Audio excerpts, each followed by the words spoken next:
Hi అండి, good evening. అందరు ఎలా ఉన్నారండి? నేనైతే సూపర్గా ఉన్నాను. మీరు కూడా సూపర్ ఉండాలని శివయ్యను మనస్ఫూర్తిగా ప్రార్థిస్తున్నానండి. Welcome to our channel Priya Chinni vlogs.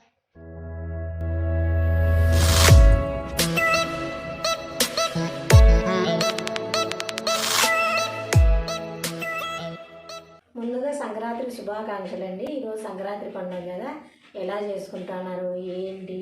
ఇంటి ముందర పెద్ద పెద్ద ముగ్గులు వేసుకొని అందరూ చాలా మంచిగా వేసినారండి ముగ్గులు. మీరు కూడా ఎలా వేసుకున్నారు ఏమనేది నాకు ఒక కామెంట్ ద్వారా తెలియజేయండి. చాలా అంటే చాలా మంచిగా వేసుకున్నారండి ఈసారి ముగ్గులు. రంగులు కూడా చాలా కలర్ఫుల్గా అమ్ముతున్నారు కదా ముగ్గులన్నీ. ముగ్గులో వేసే రంగులన్నీ చాలా 1 ఇయర్ కంటే మంచిగా కలర్స్లన్నీ అమ్ముతూ ఉన్నారు కదా. అందరూ చాలా మంచిగా వేసుకున్నారు. మీరందరూ ఎలా వేసుకున్నారు? మేమైతే వేసుకోకూడదులేండి, ఎందుకంటే ఊరికి మామూలు నార్మల్గా రోజు ఎలా వేసుకుంటానో అలా వేసుకున్నాను ముగ్గులు అంతే.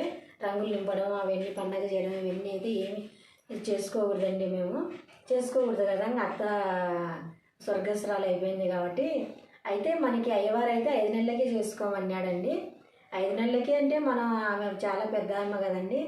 అంటే మాకున్న పెద్ద దిక్కు ఆయమ్మే కదా, ఇంకా ఎవరు లేరు కదా. మామయ్య కూడా ఇంకా చాలా ఏళ్ళ కిందటే పోయినాడు ఆయన. ఇంకా అంటే మామయ్య తరపున కూడా వంశం మాకు లేదండి. ఆయన కూడా ఒకడే కొడుకేనంట. ఇంకా ఆడపిల్లలు కూడా ఎవరు లేరంట, ఆయన ఒకడే కొడుకంట వాళ్ళ అమ్మకి. అందుకనే వీళ్ళకు పెద్ద చిన్న ఇంకెవరు లేరు. మామయ్యకు ఇంకెవరు లేరు కదా. మామయ్యకు ఉంటేనే ఇంకా వీళ్ళకు ఉంటారనమాట.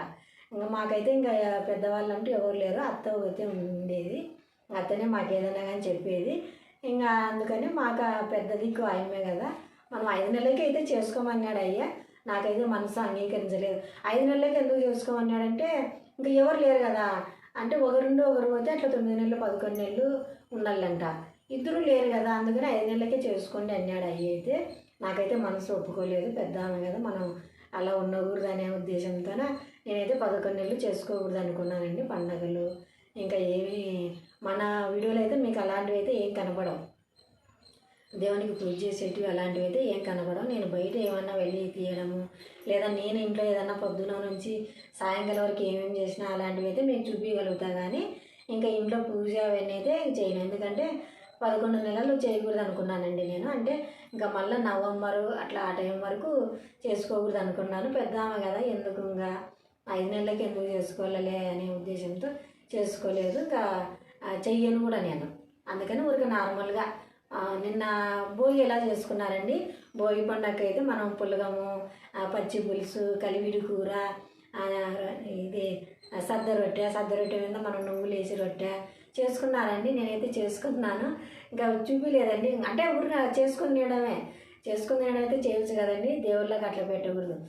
ఇప్పుడు దీపారాజనందు కూడా ఏం చేసుకోలేదండి. ఇంకా అయ్యి వచ్చేసి 3వ నెల అంటే 40 రోజుల లేక 60 రోజుల అలా ఉన్నామన్నాడు. 3వ నెల పడిన తర్వాత నేను 2 నెలలు పూర్తి వెళ్ళి 3వ నెల పడిన తర్వాత ఊరికే జస్ట్ 1 2 పటాలు కడుక్కొని, అన్ని పటాలు కూడా కాదు, 1 2 పటం కడుక్కొని దీపం వెలిగించుకోమన్నాడు అయ్యా. దీపం లేని ఇల్లు ఉండకూడదు కదా, మన పిశాచాలు జరగబడతాయని మన పెద్దలు అంటూ ఉంటారు కదా. అందుకు 3వ నెల పడిన తర్వాత నైవేద్యం కూడా ఏం లేదండి. ఊరికే పాల, బెల్లమా, చక్కెర అలాంటివి 3 ఇంకా పళ్ళు అట్లాంటివి కూడా ఏం పెట్టొద్దండి అన్నాడు. మనకు మనశ్శాంతిగా ఉండేకి దీపారాజన 3వ నెల పడిన తర్వాత చేసుకుంటాను. మళ్ళా 11వ నెల వరకు ఇంకా ఇంట్లో ఇటువంటివి అయితే ఇంకా ఏమీ జరగవండి. అది చెప్పేదానికోసమే సంక్రాంతి పండుగ ఎలా చేసుకున్నా చెప్పేకి శుభాకాంక్షలు చెప్పేకి సింపుల్గా ఈరోజు వీడియో చేస్తానండి. నిన్న వీడియో చూసినారండి, నేను అత్త స్వర్గస్రాలైంది ఎలా ఏమి అనేది నేను మీకు కొంచెం చెప్పినాను కదా.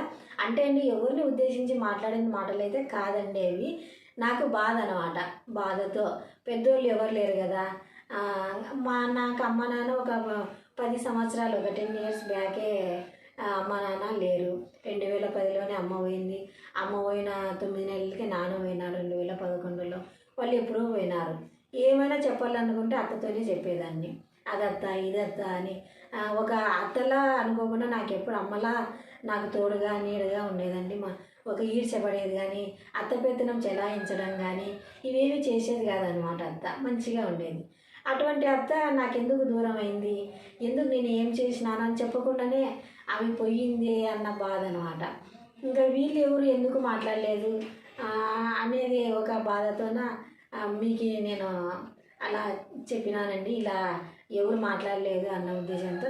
అంటే అండి నేనంటే ఏమోలే, మా అమ్మాయి డెలివరీ అయింది కదా, ఒకరింటికి వచ్చి పోయిందా బాబు, ఏం మన ఇంట్లో ఉండేదా, ఆ అమ్మాయిని అన్నా కానీ ఏం మా ఇంటికి రాకుంటే మనలే, కొడుకు పుట్టినాడు కదా.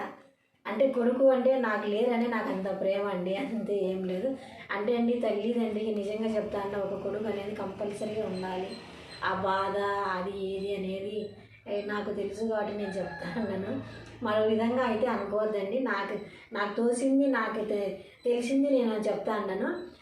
నాకు లేదు కదా, మా అమ్మాయికి కొడుకు పుట్టినాడు కదా, ఆ పాపనన్నా కానీ అమ్మాయినన్నా కానీ ఏమ్మా బాగుండావా, ఫోన్లో అన్నా డైరెక్ట్ చూడుకుంటామని ఇచ్చినట్టోళ్ళు ఏమనుకోరండి, ఏం మీకు ఎవరు లేరా, అందరు ఇట్లనేనా అని ఇచ్చినట్టోళ్ళు ఏమనుకోరు. ఆ విధంగా నేను బాధపడినాను. బాధ అంటే అది ఎంత బాధ అండి, అది మా మాటల్లో అయితే వివరించలేను. అంత బాధపడేదాన్ని నేను. అంత బాధపడతా అంటే కూడా పిల్లలు ఇంకా ఏందమ్మా ఎప్పుడు ఇలా బాధపడతా ఉంటుంది, ఇలా ఉంటుంది అని చెప్పేసి యూట్యూబ్లోకి దింపిన. నిజంగా అండి, నిజంగానే చెప్తాను ప్రామిస్గా. యూట్యూబ్లోకి దిగినదైతే ఇందుకోసమే. ఎప్పుడు అనేదాన్ని అనమాట, నేను ముగ్గులు వేసిన అంటే నాకు వచ్చినటువంటి పెద్దగా ఏం కాదండి, నాకు వచ్చిన ముగ్గులు, నాకు వచ్చిన వంట 10 మందికి తెలియాలా, 10 మందికి చెప్పాలా అన్నది నా ఉద్దేశం అండి. నేను ఒక కొత్త చీర తెచ్చుకున్నా, షాపింగ్ పోయి ఏది తెచ్చుకున్నా, ఒక బంగారు తెచ్చుకున్నా, ఎవరికైనా 10 మందికి చూపిస్తే కానీ నా మనసు కుదుట పడదండి. చూడాలి, అందరూ వాళ్ళు తెచ్చుకోవాలి, వాళ్ళు తెచ్చుకున్నారు మనం తెచ్చుకోవాలి, నేను తెచ్చుకున్నాను ఉద్దేశంతో వాళ్ళు తెచ్చుకుంటారు కదా అన్నతో అందరికి చూపించేదాన్ని. ఏదైనా నేను చేసే పని 10 మంది చూడాలి, 10 మంది మెచ్చుకోవాలి అన్న ఉద్దేశం నాకుండే. నేను పిల్లలకు చెప్పేదాన్ని అనమాట. అది మనసులో పెట్టుకొని పిల్లలు ఇంకా అమ్మ ఇలా ఉందో, ఎవరు ఇట్లా అయిపోయినారే, ఏమి ఎందుకు అందరూ ఇలా అమ్మాయి పెళ్ళి బాగా చేసినామండి, ఆ తర్వాతనే అంతా డివైడ్ అయిపోయినారు అని యూట్యూబ్ చేయడం జరిగిందండి. ఆ బాధతో నేను అట్లా నిన్న చూడండి వీడియో, నేను ఏమేమి మాట్లాడి అనేది మీకు తెలుస్తుంది, అంతే అండి. సంక్రాంతి పండుగ ఎలా చేసుకున్నాను, ఈరోజు పండుగ ఎలా చేసుకుంటున్నారు, బొబ్బట్లంట అంటే అండి. అక్కడ తిరుపతి సైడ్ అయితే నేను చూసినానండి, అక్క ఉండిండే తిరుపతిలోన. అక్క చాలా ఊళ్ళు తిరిగిందండి, బాగా బ్యాంక్ మేనేజర్ కదా, చాలా ఊళ్ళో అక్క ట్రాన్స్ఫర్ కావడం, ఇంకా ట్రాన్స్ఫర్ కావడం, అలా అక్కతో నుంచి నేను కూడా కొన్ని ఊళ్ళు చూసినా అనమాట. అక్క తిరుపతిలో ఉన్నప్పుడు నేను చూసినానండి. తిరుపతిలో వాళ్ళు ఈ ఈ పండగకి తల్లి వేస్తారనమాట, పెద్దలకు తల్లి వేస్తారు. మనం ఇది మామూలుగా అంటే దసరా పండగకి లేదా పెద్దర్ల అమావాస్యకి మేము పెద్దర్ల అమావాస్యకి చేస్తామండి. ఈ పండగకి అక్కడ తిరుపతిలో వాళ్ళు ఈ పండగ పెద్దలకు తల్లి చేసుకుంటారు అన్నమాట. అలా ఏమేమి చేసుకుంటున్నారు, ఏమి పండగకి అంటే ఓలిగలు, మేము ఓలిగలు అంటాము, బచ్చాలు అంటాము, మీరైతే ఎలా పిలుచుకుంటారో తెలియదు, అవన్నీ చేసుకుంటారా, ఎలా చేసుకుంటారు ఏమి అనేది చిన్న కామెంట్ ద్వారా నాకు చెప్పండి. ఇంతే అండి వీడియో. నేను కూడా రోజు వేసుకునేలా నార్మల్గా ముగ్గు వేసినాను, మీకు చూపిస్తారు చూడండి ఎలా వేసినాను ఏమి అనేది. అంటే రంగులు నింపుకోకుండా ఊరికనే నీళ్ళు చల్లి వేసేసినాను ముగ్గు. అందరు వేసుకుంటారంటే మనసు ఉండదండి, మామూలుగా నార్మల్గా వేసుకున్నాను. తర్వాత అండి నేను టెర్రస్ మీదకి వెళ్ళాను ఉదయాన్నే. ఇంకా అప్పుడు 6 దగ్గరలో అవుతుందండి. ఇంకా తెల్లవైతే తెల్లారలేదు. టెర్రస్ మీదకి వెళ్ళిందంటే ఉదయభానుడు చీల్చుకొని వస్తూ ఉన్నాడు. ప్రజెంట్గా ఉందండి, కూల్గా ఉంది. ఎవరంతా వాళ్ళు పనులు నిమగ్నమై ఎవరింటి ముందర చూసినా పెద్ద పెద్ద ముగ్గులతోన, ఆ రంగవల్లులతోన కలర్ఫుల్గా కనపడినాయండి నాకు అందరి ఇంట్లో. లొకేషన్ కూడా సూపర్గా కనపడింది. ఉదయాన్నే చూస్తానే అరే ఎంత సూపర్గా ఉంది, ఈరోజు పండగ కదా, ఫెస్టివల్ కదా, ఈరోజు అందరు బాగున్నారు, అంతా బాగా చేసుకుంటున్నారే అని హ్యాపీగా ఫీల్ అయినానండి.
ఉందండి వీడియో వీడియో నచ్చినట్లయితే లైక్ చేయండి, షేర్ చేయండి, సబ్స్క్రైబ్ చేయండి మా ఛానల్ని. ఏదో చిన్నగా మీకు సంక్రాంతి శుభాకాంక్షలు తెలియజేయడానికి చిన్న వీడియో పెడతానండి. ఇంతే అండి వీడియో. మరో వీడియోతో మంచి వీడియోతో మీ ముందుకు వస్తానండి నేను. బాయ్ అండి.